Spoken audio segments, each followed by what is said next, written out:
What's up, guys? Classy Metal here. First things first, it is hot as balls outside today. So if I'm sweating profusely through this video, I do apologize. I'm fat. I don't deal well with the heat, and it's just been miserable and humid today. But I figured if I was already hot and sweaty, I might as well show you guys some fire. This was a pretty expensive collection update. I've been working on getting some of this stuff in for a while. Some of them aren't so bad, but some of the stuff cost a little bit. Been feeling a little nostalgic lately. I don't know if it's just me getting back on the CD collection videos and going through those every week and revisiting the collection. But there's some stuff that it's kind of causing me to think about that I haven't seen or thought about in quite some time, and I wanted to add it. I wanted to add some of this stuff back into the collection, and I've been kind of searching it out. I figured I've gotten enough of it in now that this would be a great time to just go on and do the video. Most of this stuff came out 2000, the year 2000 or earlier. The one that I'll show first came out in 2009, but I'm pretty sure everything else came in. Most of the stuff came out in the 90s, but we have stuff that came out either 2000 or earlier. The first thing that I'm going to show is some Florida death metal, some Tampa death metal from the band Hellwitch.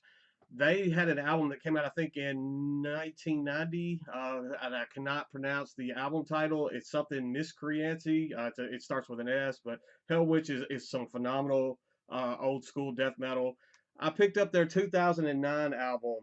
This one is entitled Omnipotent Convocation.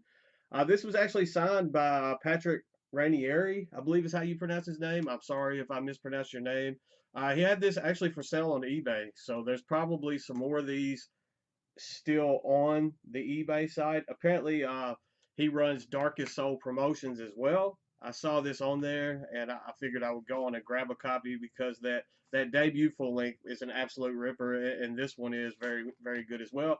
And he actually wrote me a note, like a personalized note with my name on it, thanking me and telling me about some other projects and stuff that he has available, and signed that for me and signed the actual disc. So I thought that was really cool.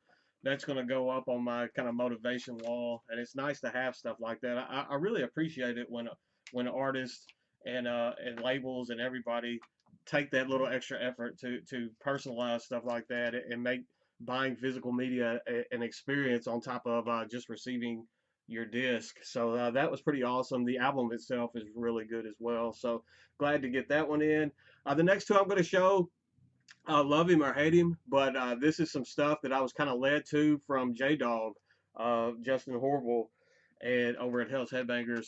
First one, band that you guys know, he adores. This is Sadistic Intent with their compilation Resurrection of the Ancient Black Earth. It has the Resurrection demo and then the Ancient Black Earth demos on this. Those demos came out in the mid to late 90s, somewhere around 94 and 97, I think. This compilation was originally released in 2000. I think this particular pressing came out in 2009 on Iron Pegasus Records. Just some filthy death metal. If you like old school death metal and you haven't heard Sadistic Intent, definitely do yourself a favor and do that. A lot of people have kind of overlooked this band. They kind of have a cult following just for the simple fact that they never release a full length. They have no full lengths. They have tons of little demo and split. Well, I won't say tons, but they have a lot of demo and split releases out, and you have to just listen to the stuff that way. They always tease that they're going to be doing some more material. Maybe one day we'll get that.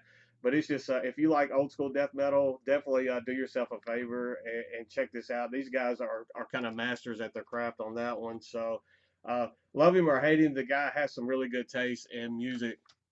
And then we have one that he talked about one day, and I had not thought about this release in some time. I used to own it, and I didn't have it in the collection anymore for one reason or another, and it hasn't been in my possession in many years. This particular release came out back all the way back in 1999, and he was talking about it was some of the most evil sounding stuff that he had ever heard. When he says that, especially running a label like and a distro like Hell's Headbangers, when he says something is that evil sounding, you kind of, your ears perk up and you take notice, and you have to go check that out, and I did, and it's just some filthy sounding stuff. This is Illinois' Evil Incarnate with the Blood of the Saints compilation. This came out before they had any full lengths out. It has their Christ Destroyed and self-titled Evil Incarnate demos together on this compilation. It is just some gnarly, evil sounding stuff. I don't know if I'll go out and say that it's the most evil sounding thing that I've ever heard, but I think at the time period that this came out, this definitely probably turned some heads when they played it. Evil Incarnate has always had that, just that gift of doing that, making that just evil, dark sounding style of death metal. They're still at it today, still pulling it off phenomenally. But this is just some nasty stuff there. So you can still find these fairly cheap as well. Deathgasm Records pumped out a ton of these. I got this one on Discogs for like I think it was under $10 after shipping and everything. It was a little over 10, but I guess I could tell where I got the other stuff too. The Sadistic Intent, I lucked out and found this on Miami Metal Merchant. This was the last copy that they had. It was 20 bucks.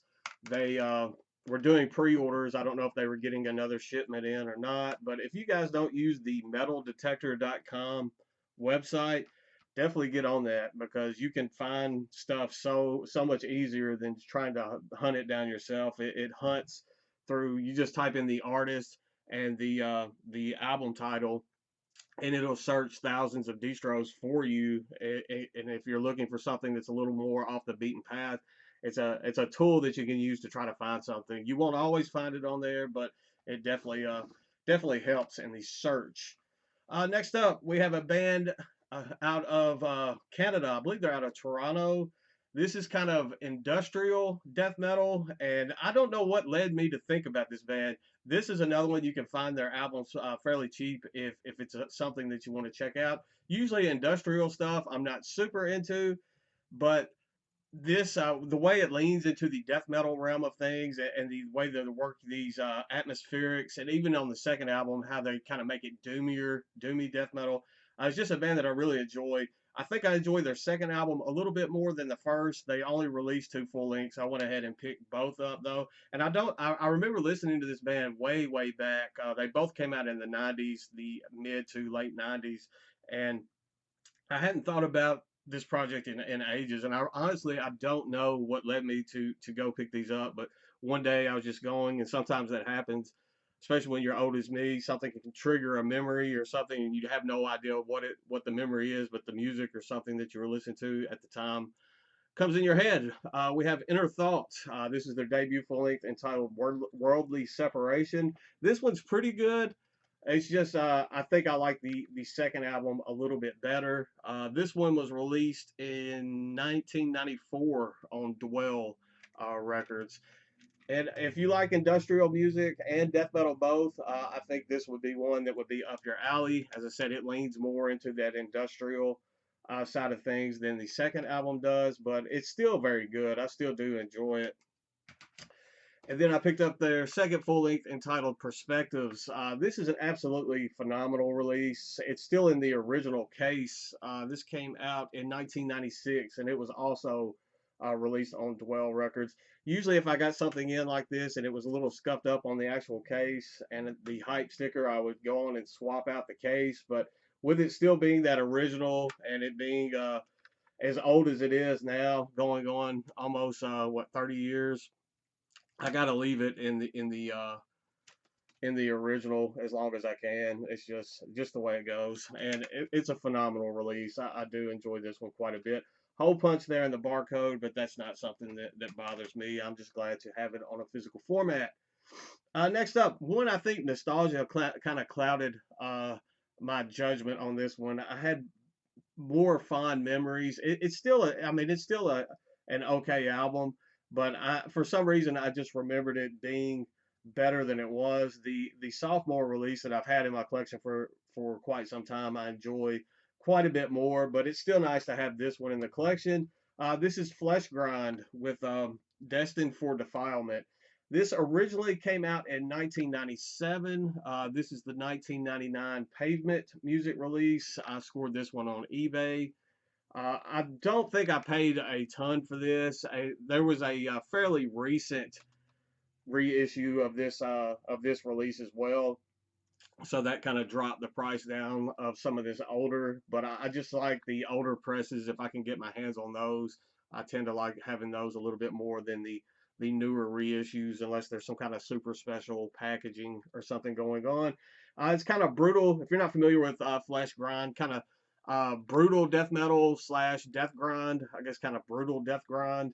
The follow up to this, the Seeds of Abysmal Torment, I absolutely loved that album. It came out my senior year of high school, and I remember listening to that one and loving it. And it's been in my collection for quite some time. I listened to this one all the way on back then, and I did like it, and I still do. But I don't know if it's just because that follow up to this I enjoyed so much. It kind of fails in comparison, but it's still a nice album to have in the collection. I'll still pull it off sometimes. There's just no sense of groove or anything as far as the riffs and stuff go on this one. Next up, one that I probably paid more for than I should have, but I've been hunting this album forever. I had it way on back. I think it came out in 2000 as well, in my senior year. And I used to have it back then, and it was in a big stack of stuff that kind of disappeared at one point in my life. I'm still salty about that. I don't want to get too much into it, but as far as I would say like Gore Grind goes, this and one of their other releases is probably like as perfect of a Gore Grind album as you're going to find, and it's just so ridiculous. And I'm just going to show it. This is Regurgitate with Carnivorous Erection. This was released in 2000 on Relapse Records. Their 2006 release, Sickening Bliss, is absolutely phenomenal as well. I'm not sure which of those two full lengths that I enjoy more from Regurgitate, but they're both just like damn near perfect Gore Grind albums, and it's kind of funny to call something a perfect. Man, my southern accent hit me hard on that one. A perfect Gore Grind album, but if you're gonna call something a perfect Gore Grind, Regurgitate is right there doing it. Killer stuff out of Sweden. But yeah, I bought this on Discogs, and I paid more than I wanted to pay, but I was just kind of at the point where I was like, I'd been searching for a cheaper copy forever and ever. I mean, this came out, 23 years ago. If I hadn't found a cheaper copy yet, it was time to. It was like get it now or never. So I just went ahead and grabbed that one. Next up, another, I guess we got the next two, Regurgitate, and then the next two bands that I'm going to show are all out of Sweden. So we had a little Swedish part. These are both definitely old school death metal style bands. This one, I have to give a shout out to Wendy Ashworth, Wendy Gibson on Instagram. She posted about this in a story. Oh man, it's been a while ago, and I've spent probably a good 2 months trying to find a copy. I actually found someone selling this out of Brazil. I was trying to not pay as much as I had to because the shipping to have something shipped to the U.S. from Brazil was high enough. But this is some Swedish old school death metal. This is Heads with their I guess it's kind of a compilation. It's We Hell the Possessed. It's got their 1991 demo, Remonstrating the Preserver, and then it has an unreleased demo, 12-inch demo material on this as well. It's in this slipcase. That's the original artwork there. Killer stuff. If you can find a copy of this, this is kind of that first wave old school death metal. I think you will dig it. I mean, Entombed and Dismember are like the big names, but there's so much stuff like cult sounding, cult classic stuff, and this is one of those. So thank you, Wendy, for posting that. I checked it out after I saw that story, and I fell in love with it, and you cost me a lot of money. So yeah, thanks for that. Next up, another first wave old school death metal out of Sweden. This was not as expensive as some of this other stuff because this was reissued by Ear 8 Records. This is the 2021 reissue of this. This is Carnage with Dark Recollections. This was the only full length that this band ever put out, and it is some killer stuff. It was way ahead of its time, and it fit right in there in that. I guess I wouldn't say ahead of its time, but it fits right in with that first wave of old school death metal kind of heyday. I mean, this hits just as heavy, if not heavier, than some of those that everyone knows. And I appreciate Earache Records doing this reissue on this one because it's just some nasty, filthy stuff, and I'm glad to have this one in the collection. Next up, we have some, I guess, kind of doomy style death metal out of Germany. It was released in 1994. This is the 2011 reissue of Memento Mori. I think I got this one on eBay. I've had this. This was one of the first few that I got in. This is Mangled Torsos with drawings of the dead. Killer stuff. This band is able to create like these atmospheres in the music. I have to say, with this being recorded in 1994, the production value on this is absolutely insane. It's got this uh, modern sounding production that you just don't hear very much on the albums that were recorded that long ago. So that definitely does wonders for this release. There are some acoustic passages kind of sprinkled in with this, and they work. They work perfectly. Sometimes, especially in death metal, uh, when you have those, if a band like brings in those acoustic style things, it could take away from the release, but it helps build the atmospheres that this band is looking to create on this. Just some grimy, filthy, doomy death metal, and I absolutely love it. Next up, we have a band out of Illinois, I believe. No, Oregon. Oregon. This is Victims of Eternal Decay with their self-titled. I think this is their only full length. Came out in 1993. Released on Grindcore International. This was Jake Morbid's copy. I bought this on eBay, and it has a little name tag there on the back. Got this for like 20 bucks on eBay. Killer stuff. Kind of another one of those kind of cult death metal classics. Not a ton of people know about it. It's kind of becoming a bit more obscure these days just because of the age. I mean, it's 30 years old, so it's not something that a lot of people are going to remember. It's just unfortunate, and sometimes you have to pick this stuff up and share it so it doesn't kind of get forgotten. One thing about this band, the guitarist Terry Gill, only had one leg. So there's 5 members of the band, and they used to nickname themselves Death on 9 Legs, I believe, is kind of the name that they gave themselves as far as a stage name. So kind of poking fun at that, but it's some more awesome old school death metal. So definitely gets a little doomy at times on this as well. Next up, we have some thrash metal. This is a band out of Illinois. I believe they're out of Chicago. Well, actually, now that I think about it, I think they kind of moved, like bounced around, maybe Ohio, Tampa, Florida. This is Ripped with their sophomore release entitled Through My Eyes. This was released in 1993 on Lethal Records. I scored this one on an auction on eBay, and I kind of lucked out on this one. Still paid a decent amount for it, but not too terrible. It's kind of progressive thrash metal, but you can tell these guys had a lot of fun recording this, and their debut full length Blotter. I want to get my hands on that, but I've only seen it on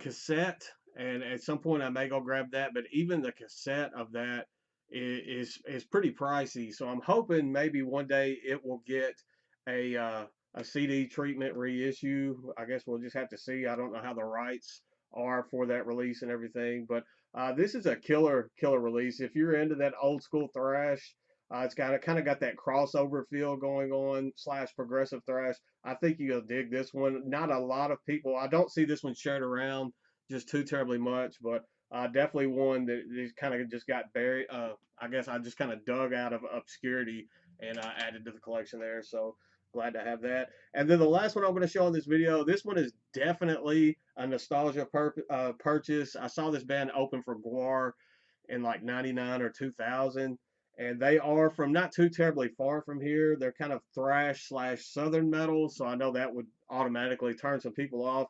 And the album is not as good as I remember it being, but it has this like southern charm to it that I guess kind of like some people say I have.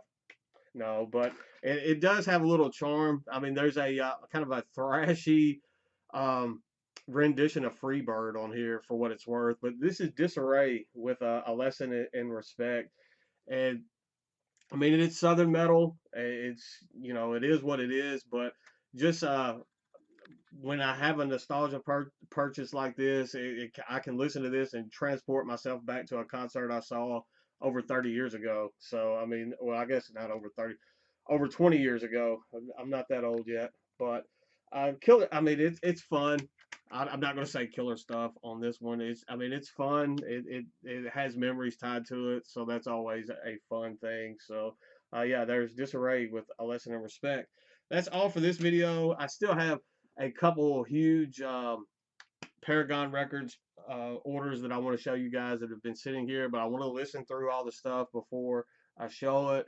I have some other stuff too, other stuff that's come in, odd and end things, so we'll get around to that at some point, but I figured I was sitting here sweating, not feeling like doing much of anything else, so it was a good time to go on and record this video. It's supposed to storm really bad tonight, so hopefully I will be here to do the CD collection installment in the morning. But that's all I've got for today. Stay classy, stay metal, and I'll see you guys very soon. I promise.